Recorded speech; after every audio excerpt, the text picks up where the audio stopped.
G'day, mate. This is the Do and Teach Guy podcast. Quick disclaimer, everything I say is my opinion or interpretation only, and is based on my logic, research, and convictions. All scriptures are read from the New King James Version. So veg out and let's give it a bash.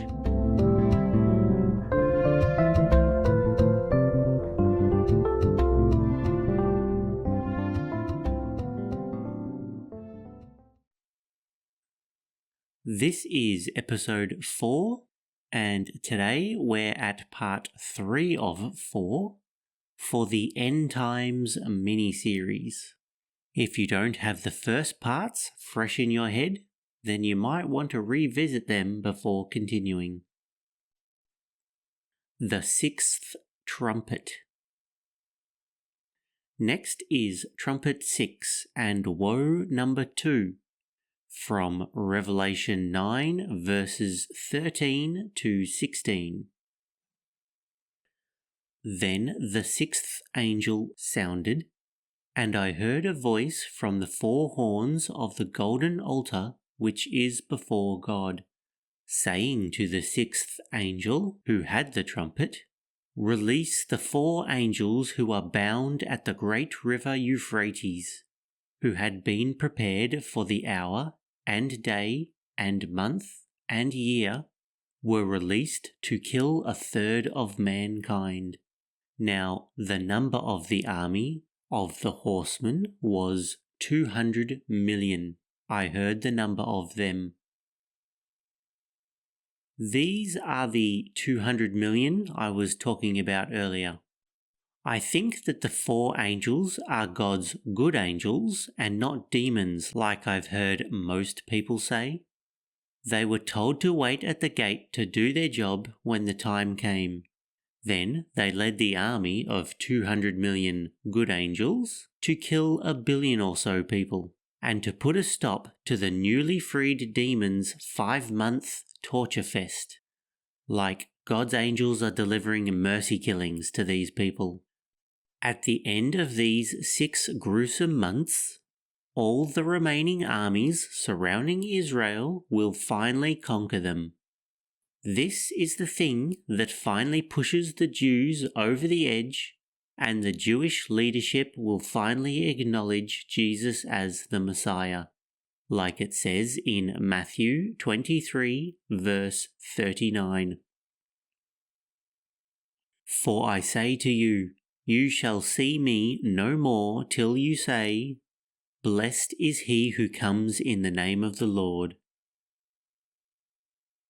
For this is the declaration that Jesus is waiting to hear before he can return.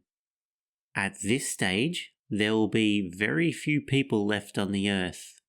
See Isaiah 24, verse 6. Therefore the curse has devoured the earth, and those who dwell in it are desolate. Therefore the inhabitants of the earth are burned, and few men are left. The Seventh Trumpet. Revelation 11, verse 15. Then the 7th angel sounded, and there was a loud voice in heaven saying, The kingdoms of the world have become the kingdoms of our Lord and his Christ, and he shall reign forever and ever. Last of all, the 7th trumpet is probably just saying that the Great Tribulation is coming to an end, then God shows up.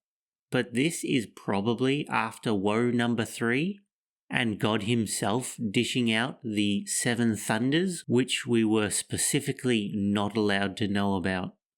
They must be either really bad, or, if we knew what they were, then we would somehow be able to disrupt God's plans? I don't know. This is one of the reasons why I think that prophecies are so vague, because if we knew what would happen, we could potentially avoid it. This is where Jesus makes his return. He then comes down on the Mount of Olives, and cracks the thing in two, as it says in Zechariah 14 verses 3 and 4. Then the Lord will go forth and fight against those nations, as he fights in the day of battle, and in that day his feet will stand on the Mount of Olives, which faces Jerusalem on the east, and the Mount of Olives shall be split in two, from east to west, making a very large valley. Half of the mountain shall move towards the north, and half of it towards the south.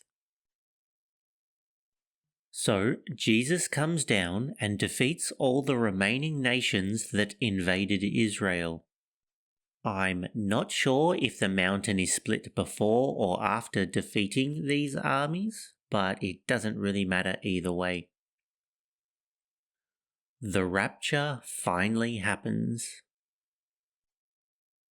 For fun date setting, the day Jesus shows up is likely to be September 27 in the year 2030, as mentioned before. As Jesus makes his appearance, at the same time, the rapture finally happens. See 1 Corinthians 15 verses 51 and 52. Behold, I tell you a mystery.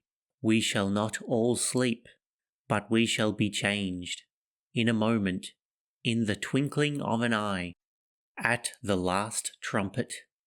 For the trumpet will sound, and the dead will be raised incorruptible, and we shall be changed. And 1 Thessalonians 4 verse 17.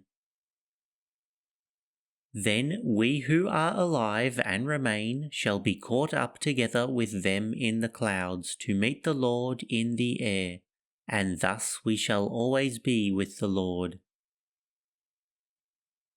At this point, any true follower of God will be brought back to life and given a new body. Then, at the same time, all the true followers who are still alive will have their souls and spirit instantly teleported to Jesus with their new body to inhabit. Sidetrack. What will happen to our old bodies? If I had to guess, that this snatching away could be some sort of dematerialization process, as in our bodies would just disappear. I doubt that our corpses would be left lying around, even though the world would be pretty messed up at this point, and no one would really care if a few more extra bodies were rotting away.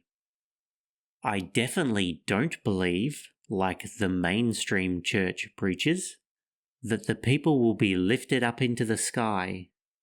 That doesn't make any sense.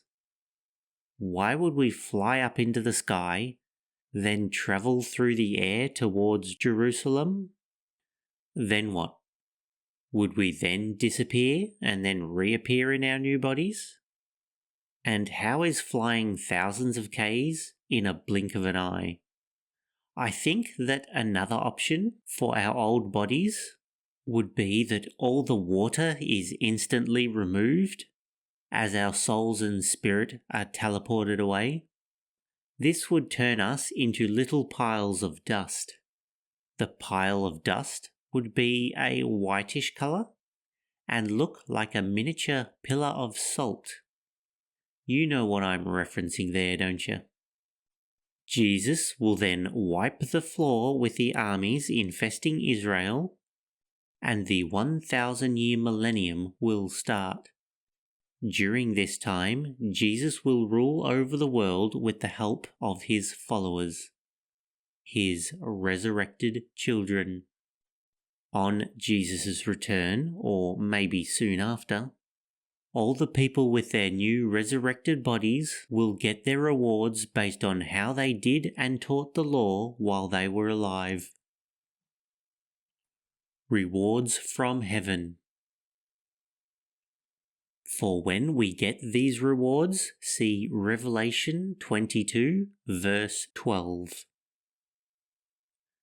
And behold, I come quickly, and my reward is with me, to give to every one according to his work. So when Jesus comes, he'll have our rewards with him, but it doesn't say that he'll give them to us straight away. I'd say he'd wait until after the battle. Not that that will take too long. So what does it mean to be the least or the greatest in the kingdom of heaven? Well, I'd point you to Matthew 5 verse 19. Whoever therefore breaks one of the least of these commandments and teaches men to do so shall be called least in the kingdom of heaven. But whoever does and teaches them, he shall be called great in the kingdom of heaven. And Luke 22 verses 26 and 27. But not so among you. On the contrary, he who is greatest among you, let him be as the younger, and he who governs as he who serves. For who is greater, he who sits at the table, or he who serves? Is it not he who sits at the table? Yet I am among you as the one who serves. That last one was Jesus talking, if you didn't pick up on it. The next bit is a little later on in verse 30. That you may eat and drink at my table in my kingdom, and sit on thrones judging the 12 tribes of Israel. And last, Exodus 18 verse 25. And Moses chose able men out of all Israel, and made them heads over the people, rulers of thousands, rulers of hundreds, rulers of 50s, and rulers of 10s. Basically, the greater you are in the kingdom allows you to rule over more of God's people. I'm sure there'll be more to it than that, but that's a start at least. Also, not that I can find any scriptures to support this hypothesis, but I believe that the greatest and the least thing will only apply to the millennium. So when the earth is melted down and rebuilt, as we'll find out about later, I think that everyone will be on equal grounds. No one person above another. Just everyone working together in peace and harmony. Cool, man. What will the millennium be like? The Bible gives us a few hints at what the millennium will be like, which I will go through now. First and foremost, Satan will be locked up for the full 1,000 years, as described in Revelation 20 verses 1 to 3. Then I saw an angel coming down from heaven, having the key to the bottomless pit and a great chain in his hand. He laid hold of the dragon, that serpent of old, who is the devil and Satan, and bound him for 1,000 years, and cast him into the bottomless pit, and shut him up, and set a seal on him, so that he should deceive the nations no more, till the 1,000 years were finished. But after these things he must be released for a little while. What does it mean for us to have Satan locked up for the millennium? Well, I'm not too sure. It all depends on whether or not his followers are locked up too. The verse does only mention him. If just the leader of the rebellion is locked away, then not much will change. So I assume that all of the demons are locked up as well. If this is the case, then that little voice in your head that encourages you to do stuff that you shouldn't will go away. Any problems with possession will not occur, and governments will not be swayed by their influence. Which happens a lot, by the way. More about that in another episode, talking about the angels ruling over certain countries. During the Millennium, I believe that the curses that were added to God's good creation will be at least partially lifted. See Isaiah 11 verses 6 to 9. The wolf also shall dwell with the lamb. The leopard shall lie down with the young goat. The calf and the young lion and the fatling together, and a little child shall lead them.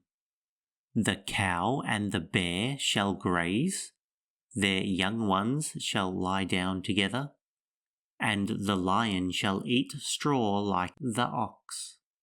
The nursing child shall play by the cobra's hole, and the weaned child shall put his hand in the viper's den. They shall not hurt nor destroy in all my holy mountain. For the earth shall be full of the knowledge of the Lord as the waters cover the sea. And Isaiah 65 verse 25. The wolf and the lamb shall feed together. The lion shall eat straw like the ox, and dust shall be the serpent's food. They shall not hurt nor destroy in all my holy mountain, says the Lord. There's a chance that these friendly animals will only be friendly in the promised land and not the whole world, but I wouldn't think so. Because at this point, God will probably consider the whole earth his holy mountain. Longer lifespans should return, or at least to some extent anyway, like in Isaiah 65 verse 20. No more shall an infant from there live but a few days, nor an old man who has not fulfilled his days, for the child shall die 100 years old. But the sinner being 100 years old shall be accursed. I also think that the curse on the land that makes it harder to grow food will be lifted too, as well as women's hormones not controlling them anymore from the curse that was put on Eve. But more about that in another episode. The Millennium is meant to be a Sabbath rest for 1,000 years. However, I don't think that means that we won't have to do any work for 1,000 years. I do think that work will be easier and more enjoyable, but I think that the rest the Bible is referencing is a rest from the devil messing with our lives. There will, of course, be a proper Sabbath rest every Saturday though, as well as all the festivals being rest days too. Like it says in Zechariah 14 verse 16. And it shall come to pass that everyone who is left of all the nations which came against Jerusalem shall go up from year to year to worship the King, the Lord of hosts, and to keep the Feast of Tabernacles. It goes on to say, the punishment to anyone who doesn't join in will be no rain and curses. So I think this and all of God's other festivals are important to him. The Millennium will be 1,000 years of everyone having a decent life, with less struggles, problems, and hardships. not a bad deal. I often wonder what the start of the millennium will be like. I don't know how much miraculous works Jesus will do to fix our almost completely destroyed planet. And if he doesn't just click his fingers and fix everything, does that mean we'll have to spend like the first 50 years organizing a bunch of working bees to fix all the devastation that we have caused over the last 200 odd years? There is a passage in Ezekiel which I think may be talking about fixing up the messed up planet at the start of the millennium. Chapter 47, verses 7 to 12. But we'll start with 7 and 8. When I returned, there, along the bank of the river, were very many trees on one side and the other. Then he said to me, "This water flows towards the east region, goes down into the valley and enters the sea. When it reaches the sea, its waters are healed." The water flowing towards the east to the sea and healing them is probably referring to God's regenerative life, healing all the people that made it through the Great Tribulation, both physically and mentally. This is based on the parts back in Genesis, where heading east represented getting further away from God. So God's river is flowing towards the east so it can reach the people, or the sea as it calls them. Next is verse 9 to 12. And it shall be that every living thing that moves, wherever the river goes, will live. There will be a very great multitude of fish, because these waters go there, for they will be healed. And everything will live wherever the river goes. It shall be that fishermen will stand by it from En-gedi to En-glaim. They will be places for spreading their nets. Their fish will be of the same kind as the fish of the great sea, exceedingly many. But its swamps and marshes will not be healed. They will be given over to salt. Along the bank of the river, on this side and that, will grow all kinds of trees used for food. Their leaves will not wither, and their fruit will not fail. They will bear fruit every month, because their water flows from the sanctuary. Their fruit will be for food, and their leaves for medicine. This healing restocks the water with fish, and the trees, where the fruit won't fail, reinforces the idea that the curse on the land from Adam's sin is going to be reversed. Even if the world is in a bad state, the ease at which things will grow again will bring the earth back to life in no time. The medicine from the trees will heal the remaining people too. End of the 1,000 years. Once the 1,000 years is almost over, Satan and his angelic followers will be released again. Yay. They will then quickly roam the earth and convince all the non-followers of God to rebel against him. This leads to the Battle of Armageddon, also known as the Gog and Magog War. How will Satan convert so many people so fast, you ask, even though God is right there with them? Well, keep in mind that all of the people who don't follow God will know nothing about the premillennial world and living without God physically there. So having God with them is normal, not like us. When Israel was following God with the tabernacle, they were still doing horrible things all the time, even though God was physically right there with them. Also, these millennium-born people will not be used to demons manipulating them. This means that they'll easily fall for the demon's lies, much like Adam and Eve did. But more about that in another episode. So, everyone might be tricked into thinking that Jesus is the bad guy, especially if he's causing rain not to fall on some people's land and sending curses their way.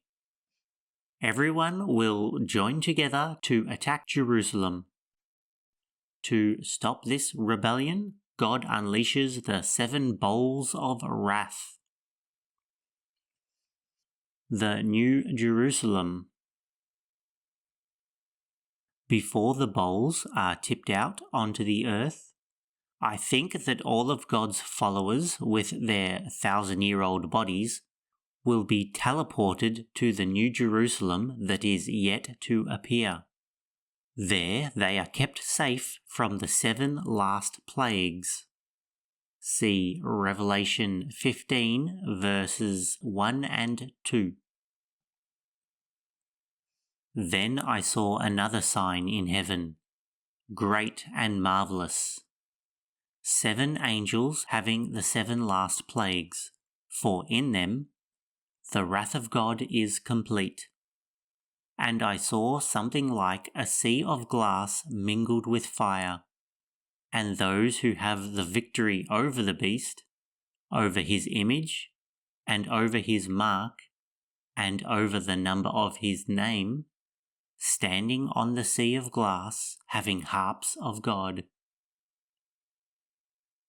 As we'll see later on, this sea of glass mingled with fire is inside the New Jerusalem somewhere, but we'll get to that.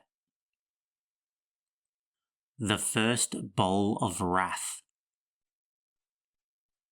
The first bowl is in Revelation 16 verse 2.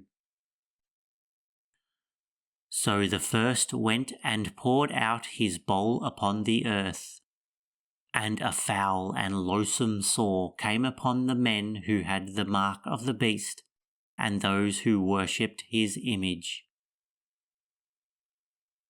Sidetrack: population in the Millennium. How many people will there be at the end of the 1,000 years?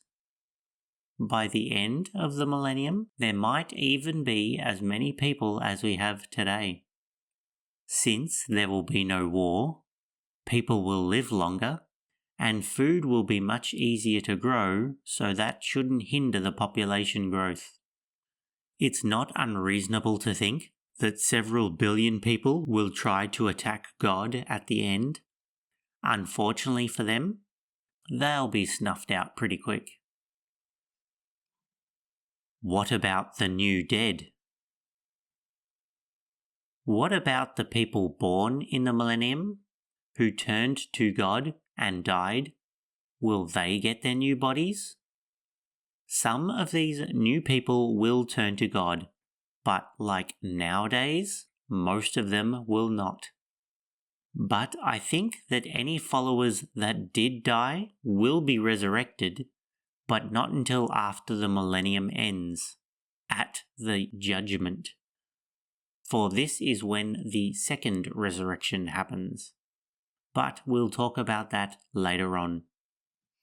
Anyway, we're out of time again. So bowl number 2 will have to wait until next time.